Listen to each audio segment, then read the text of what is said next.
like this has a couple of visuals from the codex from which this was taken.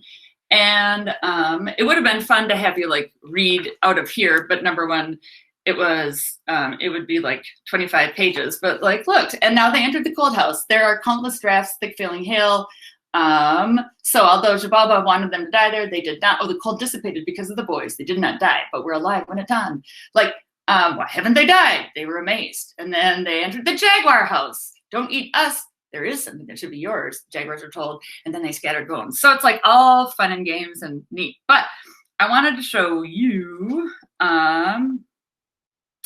okay. Like this is a picture of him.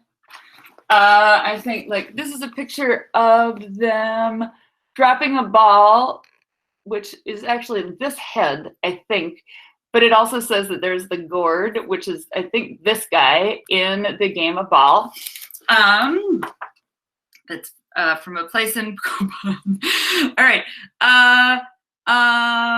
This is a relief of like, here, let me do that. Hang on, maybe you can see this. A depiction of, okay, yes, of like their starting the game. You can kind of see big old skull being kicked around in a game.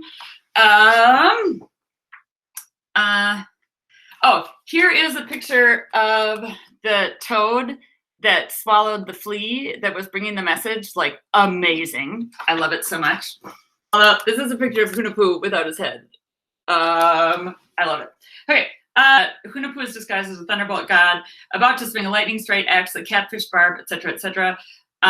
Playfully waiting to have his head cut off is a prostrate Xbalanque, no longer limited to wearing a few patches of jaguar skin, but rather appearing as a parody of himself.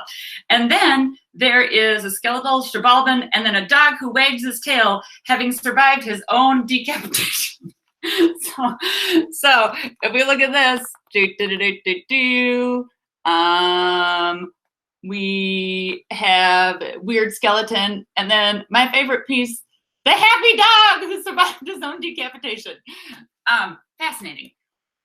There's one more picture that I need to show you, but this one's just from my own personal pleasure, or not personal pleasure, but like the Mayans were so advanced and like so smart that even as so one section of the creation story where they like pick apart the early versions of humanity where everybody, all the little things.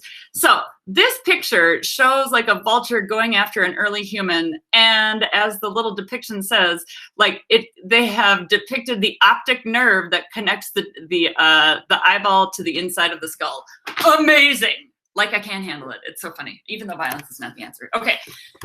So there's that. And then, so what I would like for us to, holy crap, we have 12 minutes.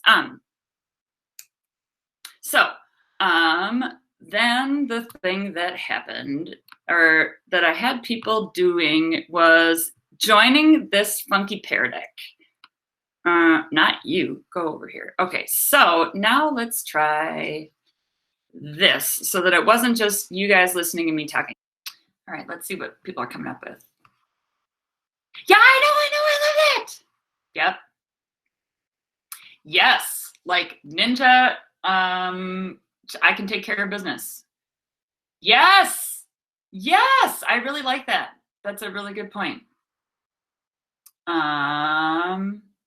Nice. Yeah. Yeah, that is a very,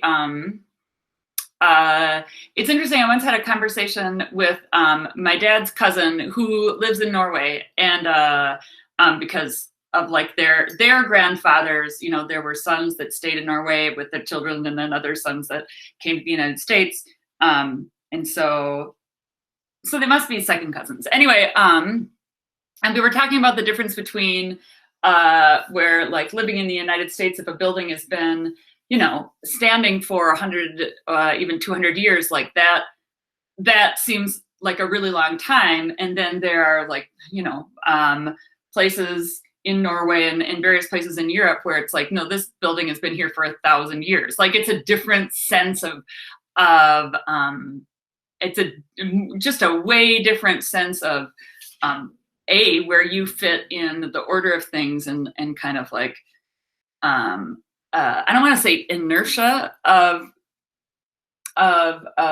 society or of change, but just like it's just a really interesting perspective for sure. And like what persists beyond your little picture in the frame. And a lot of times, you know, that kind of tradition is something there. Very nice. Very nice, very nice, very nice, very nice. Yeah, yeah. She's not like, she definitely decides this on her own. I kept on thinking of Arya Stark in a way, not to like make connections to, you know, popular culture, but I also loved that, yes, 100%.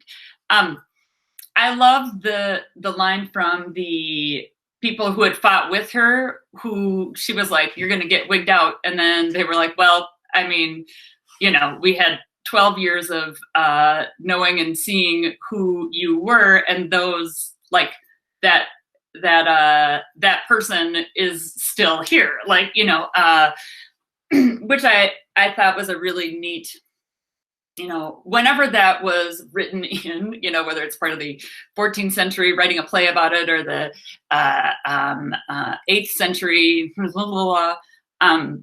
Again, yeah, that seems really, I don't want to say progressive because a lot of times we're not even at that place. So that makes it sound like the more recent you are, the better things will be. We've seen, you know, places where that's not necessarily true. Sometimes humanity forgets stuff for kind of a long time and then remembers it again. The assignment for Tuesday for y'all is partly because he's a great example of a culture hero, and also partly because I watched Avengers Endgame and saw Vulnerable Thor and loved it so much. You're going to read these two Norse myths. Thor's Journey to Utgard is probably like the most well-known Thor and Loki myth from all of the Norse sagas. And then Lay of Thrym. Yeah. It's when somebody steals Thor's hammer.